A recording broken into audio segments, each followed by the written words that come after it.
Welcome, everyone. My name is Sherri and I'm an educator for the Family and Community Health Sciences Department of Rutgers Cooperative Extension. I'm a registered dietitian, and my position is as associate professor and educator in Warren County for the FCHS department. For those of you who don't know, Rutgers Cooperative Extension is a partnership between the Board of County Commissioners, Rutgers, the State University of New Jersey, and USDA's National Institute of Food and Agriculture. We have faculty and or staff in 20 of 21 New Jersey counties. And we have 3 departments. Many of you have probably heard of agriculture and natural resources. And there's also 4-H youth development. And then there's our department. And what we do is we provide outreach in New Jersey and beyond on topics related to nutrition, chronic disease, prevention, food safety, and overall wellness. So my office is, if you're from Warren County, it's right in Belvedere at the administration building, and we are currently working remotely. However, we are providing programming such as this. For those of you who are on the call right now, and if you were on the call 2 weeks ago on a Wednesday when we had technical difficulties, I just want to take a moment to thank you so much for coming back and for your patience that evening. We apologize for what happened there, but we thank you so much for coming back and joining us. And many thanks to the Warren County Library System for hosting me tonight for this program. So we're going to go ahead and get started. Welcome to a Functional Foods for Life educational program. So this is a program, one of 6 of them that I first developed back in 2006. So 15 years ago this month, I presented a chocolate program similar to this one in Warren County. And I've updated it many times since then based on research and new information that comes out. But I'm very excited to be still having interest in this program and people who are really interested in learning about chocolate and how it maybe is a functional food. So functional food, what is that? So it's a food that is potentially beneficial to your health when consumed on a regular basis and at certain levels. So as you may imagine, all foods on some level are considered functional. And there's substances other than nutrients like vitamins and minerals in foods that may provide health benefits. And foods with these benefits are generally considered to be functional or functional foods. So there's no legal or universally accepted definition in the United States for functional foods, meaning it's not really regulated by any governmental bodies such as the USDA or the FDA. And this series that includes this program on chocolate is all about whole foods or beverages that have been shown through research to provide possible health benefits. And as you'll see, cocoa or dark chocolate has qualities that allow it to be defined as a functional food. So I'd like to see if any of you are available to switch over to a website called mentimeter.com. The reason I'm going to do this is I'd like to keep this a little bit interactive for you. So for those of you who are on here, if you have a phone or you can open up another window and go to www.menti.com and use the code 1723192. We'll find out a little bit about our audience tonight. What type of chocolate do you like best? So if you go into www.menti.com and you put in your answer, you will click on your answer, they will be generated on the screen here. So we'll just give everybody a minute to go ahead and do that.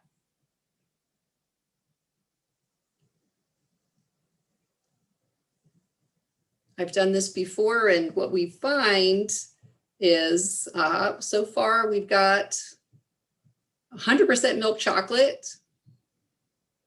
Do we have anybody else who's has a different favorite? Any white chocolate lovers? Any dark chocolate lovers?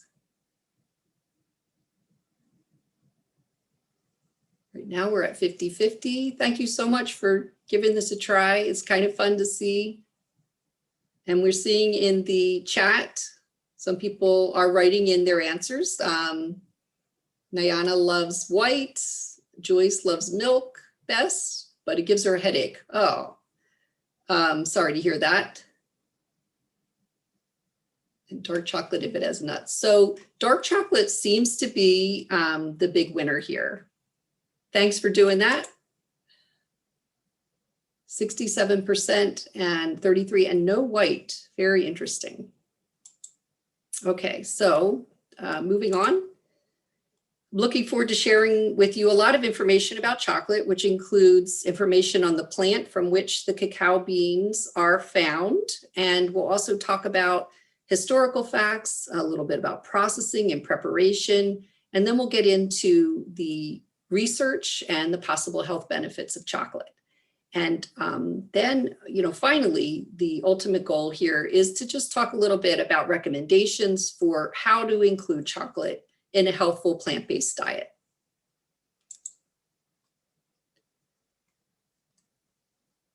Oh, divine chocolate, they grind thee kneeling, beat thee with hands praying, and drink thee with eyes to heaven. So let's start with a basic truth about chocolate that is possibly one of the reasons you're here tonight, and that chocolate has been loved and really even worshipped for centuries. As we shall see, it's also been used and enjoyed as a beverage, and also as things like currency and as a medicine, and then of course, consumed as the chocolate we are all familiar with today. This prayer to chocolate was written in Valencia, Spain by a man, but many feel that it's women who are thought to most crave chocolate. In fact, chocolate is the most craved food in North America, especially among women. 1/2 of all food cravings are for chocolate. So a classic study on college-age students found chocolate to make up almost 1/2 of all food cravings, and that these cravings occur for 40% of females and 15% of males that were studied. And there's a number of reasons why this could be. And honestly, this topic could be a talk all on its own, but I'm going to give you a little glimpse into it. So first of all, hormonal changes. The connection between women's cravings for chocolate and their menstrual cycle appear to be related to where they live. Studies have not indicated a direct hormonal reason for cravings around the menstrual cycle, and rather they show that women in the United States learn to crave chocolate. So how do they know this? Well, they've studied chocolate all around the world. And for example, women in Spain do not have the same cravings as men in Spain, who crave chocolate almost as much as women. So they're not real sure that it's a hormonal issue. If you crave chocolate for that reason around certain times of the month, it may be because it was a learned thing for you. There's also psychoactive ingredients in chocolate. The pleasure that we derive from eating chocolate may be due to these ingredients. And there are 2 of them in particular, theobromine and caffeine. Now, theobromine is in chocolate, but it's a fairly weak central nervous system stimulant with minimal effects. It does have some effects, but they're minimal. And caffeine, although it is present as well, it's a minor source of caffeine in comparison to coffee. So these ingredients are found in higher levels in other foods that are not craved. For example, there is 9 milligrams of caffeine in a 1.5 ounce bar of milk chocolate, and there's 40 milligrams in a small serving of 70 to 85% cacao dark chocolate. So let's say you're having dark chocolate and you're getting that 40 milligrams. Compared to coffee, it's less than half the amount of a 1 8-ounce cup of coffee. And it's about the same amount as an 8-ounce cup of brewed black tea. So nowhere near as much caffeine. There's also neurotransmitters in our bodies that affect our mood and include things like serotonin, dopamine, and opioids.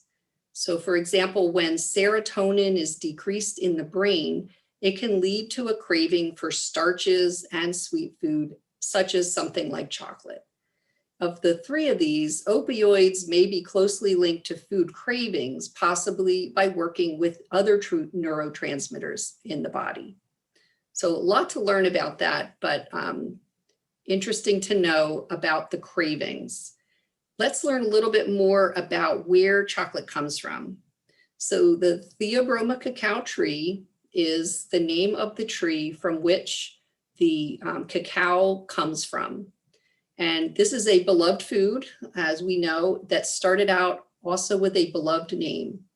Theobroma is a Greek word which means food of the gods.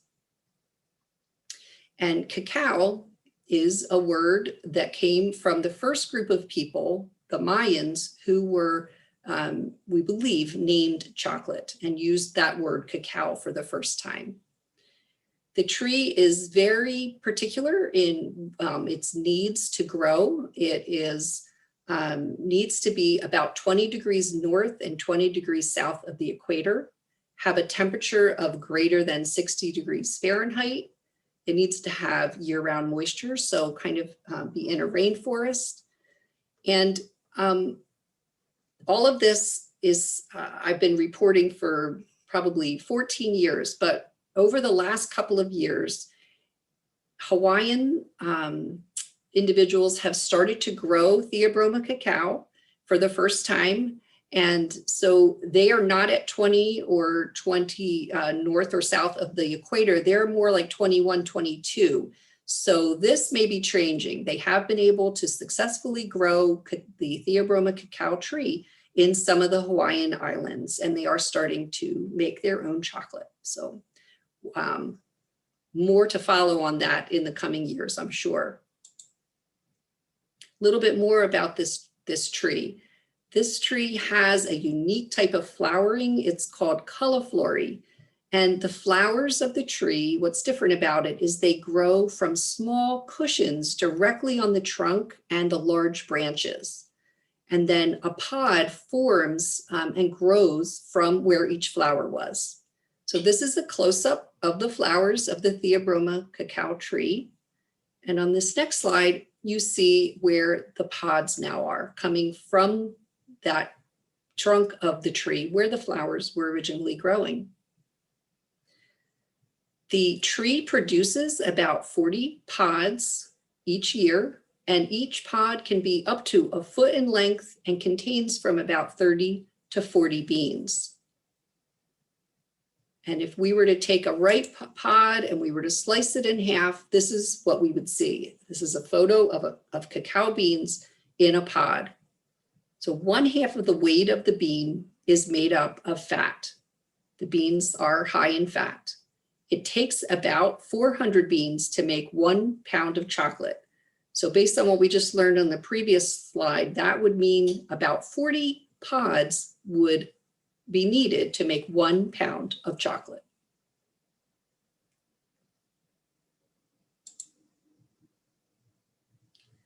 So if you have a minute and you're interested, please share in the chat if you have ever heard of or eaten cacao nibs while I chat with you a little bit about chocolate terminology.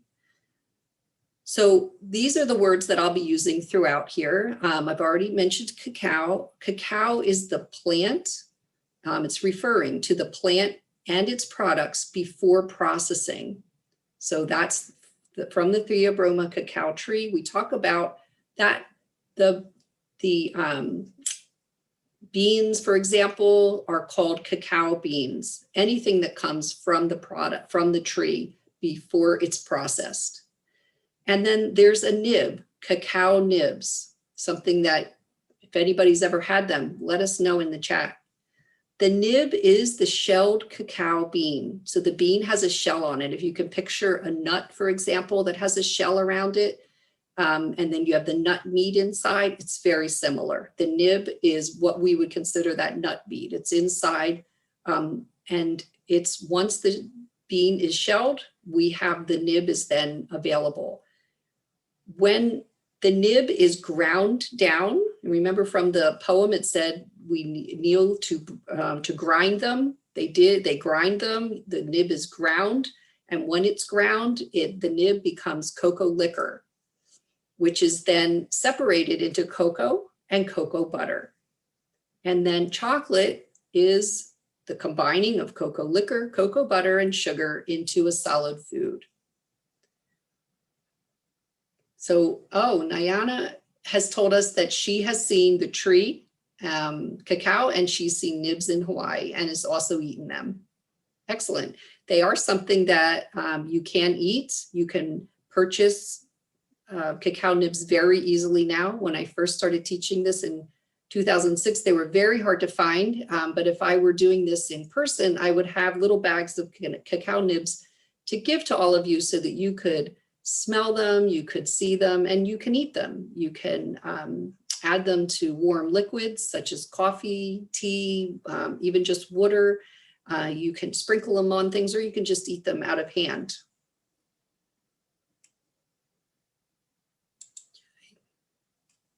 So when making chocolate, there are many steps, and it's a more detailed process that I'm going to share with you, but I'm going to simplify it a little bit because it's interesting that this process is a 4-step process that basically the same one that's been used for thousands of years. So the cacao beans are taken out of the pods and they're fermented for about 5 or 6 days. And then they're dried on mats or trays out in the sun for about 1 or 2 weeks. And these 2 first steps, they occur right there on the cacao farm. Then they're roasted for 70 to 115 minutes at different temperatures, depending on if they're making chocolate or cocoa powder. And then they undergo what is known as winnowing. And that's a process where the shell is peeled off, leaving the nib. And then again, the nibs are ground into cocoa liquor, and that is a smooth liquid that is not alcoholic. There's no alcohol in there. And it's cooled then and molded, and then it's pressed to extract the cocoa butter. And what's left is called a cocoa press cake, which is pulverized to make cocoa powder. So then the cocoa liquor and the cocoa butter can be mixed with other ingredients such as milk, sugar, maybe flavorings, and put into mold to be prepared for packaging and to be sold. So how did chocolate come to be? Well, how man did come to take that pod off of the tree and make what we now eat as chocolate is a very interesting story. And how, the exact time and how this happened is not known for sure, but there is a great group of historians, a husband and wife team named Michael and Sophie Coe, who have studied this and written extensively on the history of chocolate. And they believe that the Olmecs, who are a civilization found in Mexico, and they believe that they were the first to plant and cultivate the Theobroma cacao tree for a reason, obviously, to make a chocolate product. They lived in the Mexican Gulf Coast from about 1500 to 400 BC. And then the Mayans were in the area that is southeast Mexico. And they appear to be the first ones, as I mentioned earlier, to use the word cacao in their writings, and they used it in their pictures. There are actual pictures of individuals holding the pod. So we know that they were definitely doing something with those cacao pods. What's interesting and important is that early on, all early civilizations, they appear to have been making chocolate into a beverage. They weren't making it into anything solid like we're familiar with. The Aztecs actually liked a cool beverage, And they had variations where they put things like chili powder in them. And the Mayans liked a hot beverage, but in all early societies, they were drinking this. It was also confined to the elite members of the society. It was considered, it was revered. It truly was something special that not everybody was allowed to have. And they also, the Aztecs anyway, also used it, the seeds of the cacao pod, to barter and as coins. So after seeing it, the little nibs that I showed on the screen, you could imagine that if it was whole, that it would look almost like a little rock. So they unfortunately were also counterfeited. Even back then, counterfeiting was common. How did it end up in Europe then? Because it started in Mexico. So although he never tasted it or brought it to the old world, Christopher Columbus is thought to be the first European to actually see cacao beans in 1502. And that's based on some writings, like a journal that he kept. It's often reported that it was Hernan Cortez, who was the leader of a Spanish expedition in 1519 to the Aztec Empire, who returned to Spain with cacao beans. It's not known when that was exactly, or how he did it. Did he bring it back himself? Did he send it back in a ship? We're not really sure. But what is definitely known is that by the first half of the 17th century, this chocolate beverage was being consumed in the Spanish court. So it was definitely brought by somebody, because it was not growing in Spain. Now, before that Spanish conquest, as I mentioned, they were just making drinks out of it. And they liked this foaminess that they made into the chocolate drink. To do this, they were pouring it from one vessel to another to make it foamy. And when after the conquest, Spanish colonists came and they decided to develop a new way to make the foam by introducing a chocolate whisk, which was called a molinos, which they twirled between their hands to make the beverage in tall vessels that were made out of either pottery or wood. And I understand that you can still see these in some rural Mexican markets today. We're moving on in history. We're now seeing that it's in Europe. And as the knowledge of the existence of the cacao bean spread, each country made its own adjustments to the chocolate beverage, but it continued for quite some time as just a beverage. So for example, Europeans sweetened it with cane sugar, and they liked to drink it hot. It was around the end of the 17th and through the 18th century that the chocolate pot or chocolatier was developed, most likely by the French, to make the beverage in a pot where it was also served. And the first recipes for use of chocolate in ways other than as a beverage weren't until about the late 17th century. Up to this time, it was a drink only for the elite or used for medicinal purposes. In addition to comforting the liver, aiding in digestion, and making one happy and strong, chocolate was also used in treatments for the kidney and anemia, tuberculosis, fever, and gout. And also in the 17th century, it was viewed for the first time as being of value for strengthening of the heart and for treatment of heart pain. So remember that for a few minutes until we get to the research section. The earliest documented use of machines to make chocolate was about the mid-18th century in Massachusetts. And another important piece in chocolate's history is the discovery of a new way to make the cocoa, Dutch processed cocoa, which I'm sure you probably all heard of. In 1828, a Dutch chemist discovered the way to make this, and it led to easier production of chocolate products. And as it was mass produced, chocolate slowly became affordable for the general population. Still expensive, but more like a special treat rather than being completely impossible. Two trivia facts. The first true solid chocolate bar was made in England in 1847, and the first milk chocolate was made in Switzerland in 1876. So not until the end of the 19th century did anybody add milk to it. They were only eating dark chocolate, or what we would consider dark chocolate today. So now we'll fast forward to today, and we know now that chocolate is a global commodity. Most of the world's cocoa beans are harvested in West Africa, not in Mexico, where they were first cultivated. The largest producing countries are the Ivory Coast, Ghana, and Ghana, which they're both in West Africa, and also in Indonesia, which is in Southeast Asia. So the Netherlands is also the leading cocoa processing country. They don't grow them, but there's a lot of processing going on there.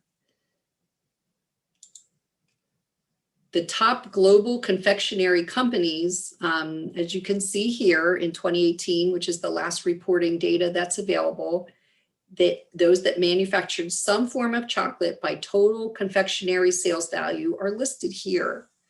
So Mars, which has, as you all probably realize, has a factory right in Warren County, but is a global confectionery company, is the largest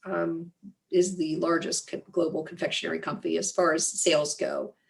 For those of you who don't know, the Ferrero Group, which is Luxembourg and Italy is where it's housed, they own Nutella, Butterfinger, and Baby Ruth. And after this information on this slide in 2018, so sometime in 2019, they purchased Nestle. So you see Nestle down at the bottom here in Switzerland. Well, they are now a part of the Ferrero Group. And Mondelez International, you see they're from the United States. I'm not sure if any of you are familiar with them, but they're based in Chicago, and its subsidiaries include Cadbury, Nabisco, Tate's Bake Shop, and many international craft companies. Now, just a word about working with chocolate. Just as chocolate, the tree, was very sensitive to temperatures, so is chocolate, the product. It's very sensitive to sudden changes in temperature in particular. So you should store it in a cool, dry place. If it becomes too warm, cocoa butter rises to the surface and it forms a dusty gray film known as bloom. The bloom is not harmful at all. It just looks a little yucky, but it won't hurt you. And if you melt the chocolate, it will disappear. If you want to store chocolate in the refrigerator or freezer, I know a lot of people want to do this. So you want to make sure it's well wrapped when storing it. And then when you remove it from the refrigerator or freezer, allow it to return to room temperature while it's still wrapped to prevent moisture condensation. And then when melting chocolate, it is really important, if you haven't done this before, to remember to use low heat and to not let any water enter the bowl. If it does, it will form this chocolate mass that is very difficult to deal with. So you want to not let even the steam go in there. Either put it over a double boiler, or you can also melt it like 30-second spurts in the microwave, stirring each time and not melting it all the way in the microwave or over the hot water. You want to let it go very close to melting. And then when there's just a few pieces left, take it off the heat, get it away from the heat, and let the rest of the hot liquid do the trick. It'll melt the rest of it for you. So I'd like to talk a few minutes about sustainable chocolate, because I usually get questions on all of my programs about sustainable things like organic products. So I just chat about it a little bit to give you the information, not necessarily to promote sustainable chocolate or products, but more to let you know the whole story and let you make decisions based on that.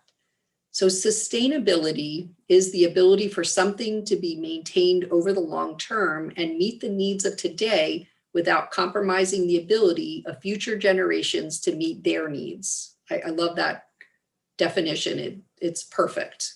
So organic production, including production of organic chocolate, is usually considered to be sustainable. And a USDA organic food is produced without using most conventional pesticides, fertilizers made with synthetic ingredients or sewage sludge, bioengineering, or ionizing radiation. And organic meat, poultry, eggs, and dairy products come from animals that are given no antibiotics or growth hormones. There are allowable substances, including pesticides, that can be used in organic farming, and they're found on the national list of allowed and prohibited substances. There is a list called exactly that. So if you're interested in reading what is allowed in USDA organic foods, you can take a look at that. It's a fairly extensive list. But for something to carry the USDA organic seal, farms have to be accredited by USDA certifying agents. And organic farming primarily focuses on good soil quality and plant health. That is the purpose of organic farming.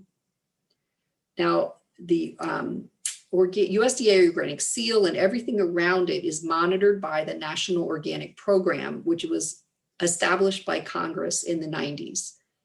The program itself develops the rules, the regulations, handling, labeling, et cetera, and enforcement of all of this. And although we've established that there's not a lot of Theobroma cacao tree grown in the United States, it is still possible to obtain chocolate that wears the USDA organic seal. And this is because of agencies such as Quality Assurance International. And that is a USDA accredited certifying agency. And they are, because of that, they are able to provide organic certification in accordance with our USDA National Organic Program. Another type of sustainable chocolate is fair trade certified. So product with this seal means it was made according to rigorous social, environmental, and economic standards. Fair trade works closely with companies and their suppliers to assure that the people making fair trade certified products are working in safe conditions, protecting the environment, and building sustainable livelihoods. They're also trying to earn additional money to empower and uplift their communities. And there's a lot of products that can be purchased that are fair trade, including tea and coffee, fruit, sugar, flowers, clothing, health and beauty products, etc. And a third and final sustainable seal that I wanted to tell you about is Rainforest Alliance. Cacao grown by farmers who have earned the Rainforest Alliance certified seal protect shade trees, plant native species, maintain wildlife corridors, and conserve their natural resources. They're also expected to use biological and natural alternatives to banned pesticides. Overall, their aim is to create a world where people and nature thrive in harmony. So for years, farmers have been cutting down trees to grow cacao, destroying the local habitat, and training these farmers how to grow cacao more efficiently, often increasing their productivity in the end, while at the same time learning to farm sustainably.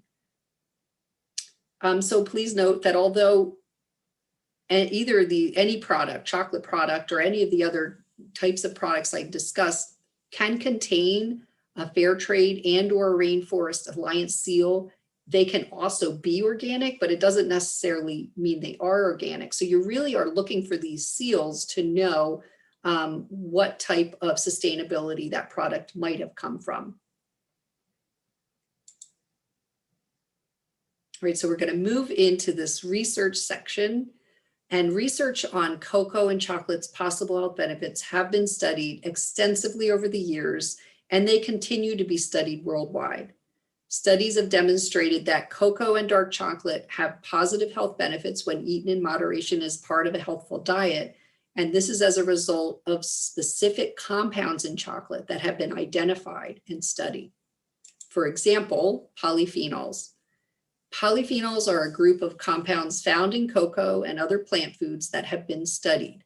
And we also, you may have heard the words phytonutrients, phytochemicals, or nutraceuticals. All of these are polyphenols, and the type of polyphenols found in chocolate are flavonoids, also known as flavonols or flavonthiols. They were studied because originally other foods that were being studied, such as green and black tea, red wine, sweet cherries, apples, grapes, blackberries, raspberries, they all have flavanol in them. And when it was discovered that cocoa did as well, it was, not a hard jump to say, let's study that too and find out if there are health benefits as well. So dark chocolate has actually been found to have a higher content of flavonols than any of those foods I named. As you can see on the slide, 60% more than, well, milk chocolate, but 75% more than black tea and 87% more than red wine. So of course they were studied to find out what those health benefits were. The types of flavonols found in cocoa include epicatechin and procyanidins, which provide antioxidant activity in cocoa products. And that's important because antioxidant activity is something that happens because many normal body functions and outside influences form free radicals. Things like smoking and stress that we deal with every day form free radicals in our bodies. And antioxidants, some that we can receive from food, can help to guard our cells from these free radicals and avoid cell damage that can lead to disease. So let's take a look at these possible health benefits. First of all, the majority of research on the possible health benefits has been on heart health. So remember, even centuries ago, they found a benefit to heart health. Well, actual research being done is also finding this. So far, there have been many studies that have done. Some of them are small, so not large enough to make a sweeping recommendation. But overall, the findings are indicating that there is definitely the potential for significant differences in the measurements that we use to assess our risks for heart disease, including cholesterol levels and blood pressure readings. Studies have indicated reductions in both blood pressure and a significant reduction in total and LDL cholesterol levels, but so far not consistently with changing HDL cholesterol levels. That's the one that we want to elevate, but the ones that we want to lower, blood pressure, LDL, and total, have been shown to be lowered. Other research has shown the possibility of cacao to reduce the risk of diabetes in a number of ways. Well, insulin is secreted through cells in the pancreas known as beta cells.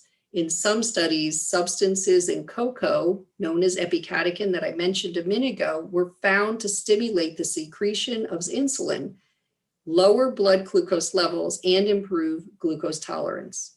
It was also found that having, rather than an occasional intake of cocoa, but an ongoing intake of it may be more beneficial than occasional intakes. So definitely more studies are needed. This is preliminary, but the studies are promising. Some other potential health benefits are listed here, including those of stroke reduction in both men and women. So I was talking about small studies prior to this, but a very large study, one on men, one on women. There were 37,000 men and over 33,000 women studied in Sweden, and they self-reported their intake of chocolate for over 10 years. And what they found for men, they found that they had a lower risk of stroke for those who had a higher intake of chocolate. And for women, they found that the women with the highest intake of chocolate had a protective effect of lower incidence of stroke. It's important to note that they self-reported this chocolate in, so that is always a question mark. But with those large numbers, that was a lot of people. It's always being looked at to see if there is a connection between immune function and cancer and chocolate protection. And there is limited studies at this time that have looked at this effect, but due to its proven antioxidant capacity, benefits are promising for reducing cancer risk and potentially for cancer cell death as well. It's even been looked at for skin protection. So specially prepared chocolate with a high flavonol content has been shown to decrease inflammation of the skin in one study, and another had positive effects in just the overall health of the skin and its blood flow and oxygen saturation. A newer study came out about limiting symptoms of depression. And so there is some evidence that consumption of chocolate, particularly dark chocolate, may be associated with less incidence of these symptoms. And I'll refer back to that centuries ago where it made one happy and strong. So similar findings back then, I think they found. Also, reducing appetite and weight gain, believe it or not, it has been studied to find out if eating chocolate can reduce appetite and reduce weight gain at the same time. And there is potential there for actually the smell and taste of chocolate to reduce appetite and to reduce weight gain. So stay tuned for more information on that. I also wanted to tell you about the Kuna Indians. They are from the Sandblast Islands of Panama, and they've been studied for their health profile and high intake of cocoa.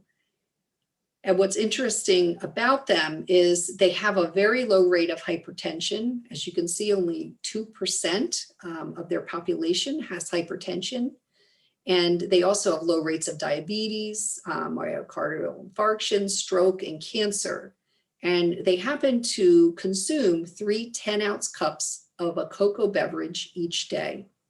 Now, they also eat a lot of fruits, a lot of fish, a lot of vegetables. They're also very active.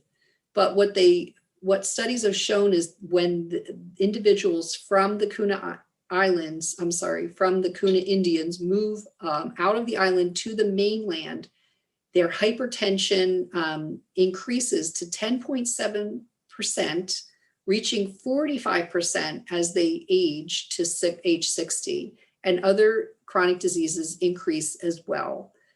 So they're being studied more, but there is something to be said for a plant-based diet, for sure. Now, I also like to mention some detriments or possible detriments to health. And the ones listed on the screen have all been studied, and no evidence has been found, for example, that chocolate is linked to acne, that even though those of you who may have gastroesophageal reflux disease or GERD, you've probably been recommended to avoid chocolate, but there's actually no proof that it works. If you find anecdotally that it works for you, then obviously continue to follow it. But no studies have shown that there's like an actual reason to not eat it. There have also been a lot of studies to determine if chocolate causes migraines. And these results are very mixed. There's no definitive answer on that. And we've just talked about weight gain. It doesn't seem to cause weight gain. It may actually be working in the opposite direction. So we've discussed the possible benefits to heart health, diabetes prevention, stroke reduction, immune function and cancer prevention, and skin protection and weight management. Obviously, we continue to need more research. I've been talking about this, as I mentioned, for 15 years, and early on we had very little research to talk about. There's so much to talk about now. There's so much more of an amount of research coming out, but we still need to know how and why and how much of this we need to eat to make it beneficial, or how much is too much is also really important as well. And overall, the long-term effectiveness and appropriate dose range of cocoa consumption continue to not be very clear. So the big question is chocolate this new health food? So have you seen, there are possible high health benefits, but it's a high caloric food, and it has a very high fat content. So research indicates that there are possible benefits primarily with dark chocolate. So, and more research again is needed, but in the meantime, cocoa and dark chocolate in moderation can be part of a healthful plant-based diet. So what does that mean exactly? Remember, not all chocolate is created equal. So hopefully this helps for you to see this. According to the FDA, unsweetened baking chocolate is primarily cocoa liquor, although optional ingredients can be added, such as neutralizing agents, spices, natural or artificial flavorings, for example. And milk chocolate contains 20 to 30% cacao and has to contain 10% of chocolate liquor. So it's low in cocoa because it can have so many added ingredients to it, such as milk products, sugar, and flavorings. White chocolate isn't on here because it is not a good source of flavonoids because it's made with cocoa butter, which does not have any cocoa liquor in it. White chocolate contains not less than 20% by weight of cacao fat, which is cocoa butter. And it also has approved dairy ingredients and sweeteners and flavorings. Dark chocolate is still not defined by the FDA specifically, but it's similar in cocoa content to baking chocolate. And it's often referred to as having 70 to 85% cacao. By the way, there are 270 milligrams of theobromine in dark chocolate and 1,770 milligrams in 1 cup of cocoa. There are 0 milligrams in white chocolate. So I mentioned theobromine early on as a kind of a mood chemical. And I'm just mentioning that to you as far as explaining that white chocolate does not have any of that in it, as well as no flavonols either. So white chocolate is delicious. And some studies are looking into white chocolate a little bit more, but there are very few at this time. So in general, chocolate with the highest percent cacao will have the most flavonoids or possible health benefits, and the amount of cocoa liquor in chocolate determines how dark the chocolate is and the percent cacao that it contains. Cocoa powder or baking chocolate actually has the most flavonoids, but most people do not want to eat that. It's very bitter. So we do know that cocoa powder, due to its processing method, if it's Dutch processed cocoa, can reduce flavonoid content significantly. And the amount of flavonoids can also vary in chocolate due to the type of cacao beans used and the method that they are processed. As a result of this, the polyphenol content can even be lowered when doing other things to cocoa, like baking with it. What I wanted to tell you about tonight, is the first time I'm talking about this, is that there's a new type of chocolate that's been developed called ruby chocolate, R-U-B-Y, ruby chocolate. And it's processed by treating the beans differently, such as with less or no fermentation. Remember that second step was fermentation. And the expected outcome of this, the reason they're doing this, and this has been patented by the Callebaut company. It's a Belgian-Swiss cocoa company. They are trying to have a chocolate product that has a higher polyphenol content. And studies are working on this. This was just introduced in 2017. So we have a lot more to learn about it, but I just thought I'd tell you about it so that you would say that you have heard of ruby chocolate. We also want to think about the other components of cocoa. The fats found in cocoa butter are significant, but I wanted to mention here that it's a combination of both saturated and monounsaturated fatty acids. Now, monounsaturated fat is a better choice. Saturated fat is usually considered not a good choice. We find saturated fat in animal foods, and we're usually encouraged to avoid them. However, the saturated fat that is found in cocoa, well, 1/3 of the fat that's found in cacao is known as stearic acid. And stearic acid is a type of fatty acid that's believed to not increase cholesterol levels as other saturated fats do. So that's a plus on the chocolate column. Because Cacao is a plant food. There is fiber in it. Due to all the processing, there is not a whole lot in it. There's only about 2 grams per tablespoon, but there is some fiber in chocolate. There's also the minerals that you see here, and in particular iron. There is iron in dark chocolate. It is a good source of iron from a non-animal source. So there's animal sources of iron and there's non-animal. This is a non-animal, obviously not animal source of iron. And then we have to at least mention the amount of calories, 170 calories per ounce of dark chocolate. So if you eat chocolate, you definitely can eat it as part of a healthful diet, and all foods can fit. Moderation and variety are the keys. But as you see in this picture, we have these little pieces of dark chocolate along with this great balanced healthful diet of nuts and seeds and legumes and fruits and vegetables, berries, avocados, etc., healthful oils, that all are part of a healthful diet. So there's recommendations from the dietary guidelines, the American Institute for Cancer Research, American Heart Association, etc., that all recommend a diet high in a variety of plant foods. And as we've discussed, chocolate is just one of many plant foods with possible health benefits. So you would never want a diet of all blueberries, for example. You don't want to diet all of chocolate either. And when choosing chocolate and including it in your healthful diet, I encourage you to choose chocolate that is 70% or more cacao.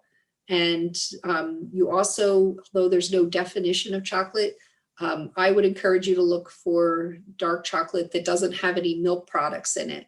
And that is because there's going to be more cacao in that product. It's not, the milk product isn't pushing out the cacao.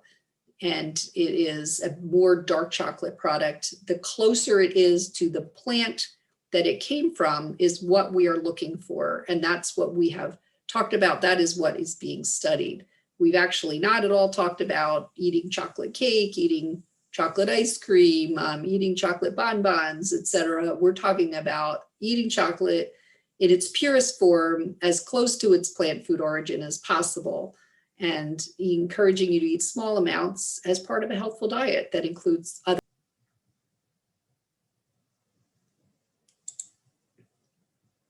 So there are many great references to learn more about chocolate. If you've been inspired to learn more, there is the International Cocoa Organization website, icco.org, that has great information on many aspects of cocoa and chocolate.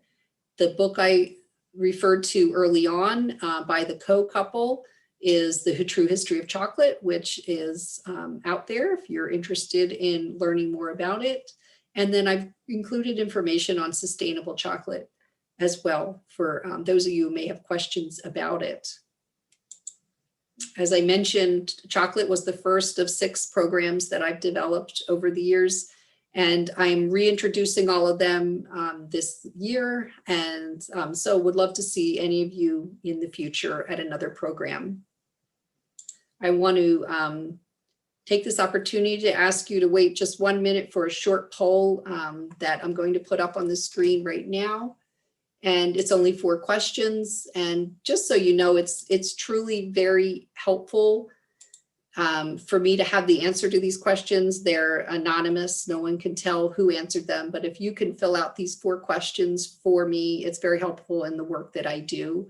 I want to, before while you're filling out the poll, I'm going to go ahead to the chat and I'm going to see if we have any questions. And see, please go ahead and fill that out. Let's see, let me go back in. So someone said, someone said if you buy a dark chocolate bar, the higher the percent cacao, the more bitter the taste. That is very true. Cocoa is bitter. It's actually those great things that are doing the health benefits for us, the polyphenols, are what makes it bitter. And it's definitely going to be bitter. And it's sometimes it's an acquired taste. It's one of those things that if you try it in little bits, slowly little by little, you'll like it more. But it is, it's a preference thing. It definitely is.